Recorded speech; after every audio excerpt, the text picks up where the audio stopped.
This is BayCare Health Chat, another podcast from BayCare Health System. Welcome to BayCare Health Chat. I'm Caitlin White, and today we are discussing LGBTQ wellness exams. Overall, it's pretty similar to the wellness exam for everyone else, with some specific differences. Because of previous discrimination and negative interactions, many people put off preventative visits. Patients often feel they have to teach their provider, which can be incredibly frustrating. Having a baseline knowledge and treating everyone with respect will go a long way with patient rapport. Joining us for this important conversation is Dr. Alexandra Lawson, a family medicine physician at BayCare Health. So, Dr. Lawson, let's start out this conversation with some terminology. What does LGBTQIA mean? That is a great question, and sometimes it can seem like an alphabet soup, but there are points to all of these terms. So people generally know the first few: lesbian, gay, bisexual. T for transgender or transsexual. You may hear that term as well. Q for questioning. You may also hear the term queer, and that has somewhat come in and out of fashion. Some people felt queer was a discriminatory term, but now it is being used a bit more. Generally, I can typically mean intersex, which is not spoken about as much. A can be asexual or ally. You may also hear pansexual. So while there's not one overall term, but, again, it's kind of an alphabet soup. Really, the most important thing is asking the patient what is the term, if they have a term, that they use for themselves. So we mentioned stigma in the intro, keeping a lot of people in these populations from wanting to come into the doctor. What are some ways that you and your team work to make every patient experience inclusive? That is absolutely so important. And actually, if you look at the Youth Mental Health Survey that was performed by the Trevor Project back in 2019, only about 30% of patients said they disclosed their sexual orientation and 29% disclosed their gender identity. So it's important for providers to know the difference between those terms and to normalize asking those questions. So first, it's important to know that sexual orientation is the emotional, romantic, or sexual attraction to other people, whereas gender identity means does your external features, your body, match with the internal features of your gender. So typically, if you are female, sex assigned at birth, does that mean that your body is feminine and matching with that? So with cisgender, usually your gender matches with the sex assigned at birth. If you're transgender or non-binary, that means you do not identify with the sex assigned at birth.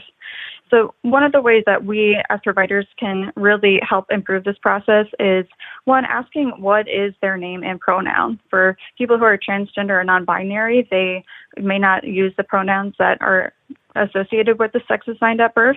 We also often hear the term preferred name or preferred pronoun, but we like to steer away from that because saying preferred may imply that being transgender is a choice. So what is the annual physical, and why is it important not to put it off? That is an excellent question because I feel like a lot of people don't completely understand what the point of the annual physical is. So it really is time set aside for you and your doctor to discuss all the things to keep you happy and healthy. So this is going to include, what kind of foods do you eat? What's your typical diet? Do you exercise and how much? Talk about all the preventative screenings, vaccines, and what are your habits? Our goal as doctors is really to prevent illness as much as possible. And if you should develop an illness or disease, our goal is to help you manage it so you can live your best life possible. Now, this can be somewhat uncomfortable, especially talking about some of the preventative screenings. So if you're feeling anxious or uneasy, let your doctor know so they can plan accordingly. Most of the time we'll let you bring a support person, even with COVID restrictions.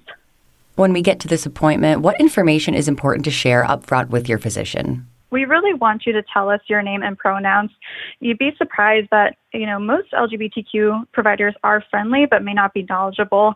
And it's definitely a push in the medical community to increase the importance of LGBTQ instruction, but it has not become standardized. But we really do want to treat you with respect and make you as comfortable as possible. And what are some ideas of questions we can ask our doctors to help streamline the process? Absolutely. So for cisgender people, you're going to basically follow the same guidelines. For transgender and non-binary people, it really does depend on your anatomy and hormones. So to give you an example, a transgender woman who has had a vaginoplasty, or as it's more commonly known as bottom surgery, you may no longer have testicles, but you still have a prostate. So it's very important for us to discuss what anatomy you do have and what are the screenings that are appropriate for you. That being said, if you use different terms for your anatomy, please tell your doctor what terms you use, because we do want to be respectful.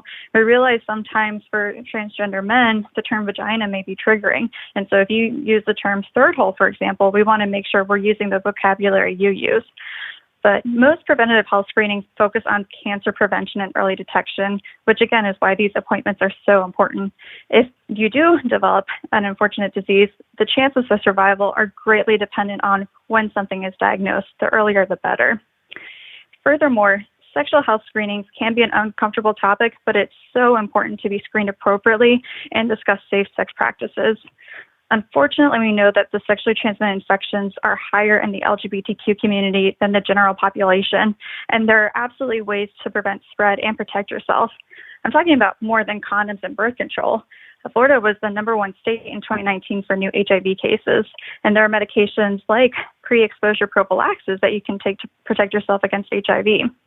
So when you're talking to your doctor about this, let them know, are your partners men, women, or both? And what types of sex you have, whether vaginal, oral, or anal, and if you use contraceptive, what type and how often you use it. Something that most people don't consider is that men who have sex with men should actually get anal pap smears because of the concern of risk of HPV and getting the same kind of cancer that women get for cervical cancer. It's called a type of squamous cell cancer. Furthermore, for transgender men, just because you're not having periods, you still ovulate and you can get pregnant. So it's really important to discuss contraceptives to help prevent pregnancy, but there's even contraceptives like IUDs that can help stop menstrual bleeding. Lastly, you really want to talk to your doctor about what steps you can take to have a healthier life. So really keeping a balanced nutrition, making sure you exercise, which is not only important for your physical health, but also your mental and emotional. Things like the HPV vaccine are approved for all men and women up to age 45, and it's recommended for everyone at least to age 26. And of course, discuss any alcohol, tobacco, or drug use with your doctor, especially if you feel like it's becoming a problem, because your doctor can refer you to helpful resources. Do you have any tips for navigating the healthcare system and finding the right doctor for you? So that can be a difficult process to navigate, but I do hope that it's getting simpler. Of course, you can always ask your friends for doctors that they recommend.